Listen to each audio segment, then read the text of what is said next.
Brian Helgeland's cancelled Cleopatra movie would have been a political thriller with elements of assassination and romance. Welcome to Stats In. If you're just joining us, please subscribe and don't forget to turn on notifications bell for more videos.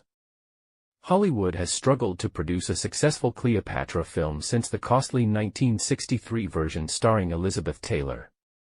Various directors and stars have been attached to different Cleopatra movie projects, but the fate of Helgeland's script remains uncertain.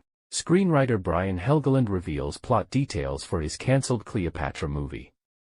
The story of the Egyptian ruler has been adapted to the screen countless times, most famously, or infamously, in the 1963 Cleopatra film starring Elizabeth Taylor, which experienced a troubled production and lost the studio money.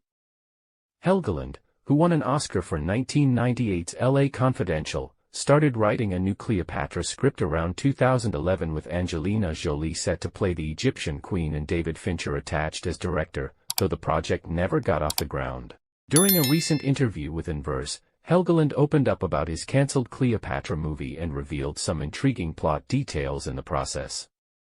The screenwriter says, "It had elements of a political thriller with assassinations and sex, but was also an epic that's divided between her love affairs with Caesar and Mark Antony." Helgeland went on to explain how his script incorporated a historically accurate moment involving Cleopatra and Julius Caesar's assassination. Read his full comments below. "I was the very first writer on Cleopatra when it was being developed for Angelina Jolie to star in, which was almost made. I don't have anything to do with the current version unless they call me and want to use my draft. It had elements of a political thriller with assassinations and sex, but it's an epic that's divided between her love affairs with Caesar and Mark Antony. Lots of true events surprised me when I was writing it. For example, the day Caesar was assassinated, the Ides of March and all that stuff, she was in Rome. They were leaving for Egypt, and the reason why they had to kill him at that time was because he was headed out of town with her. That's historically true and featured in the script."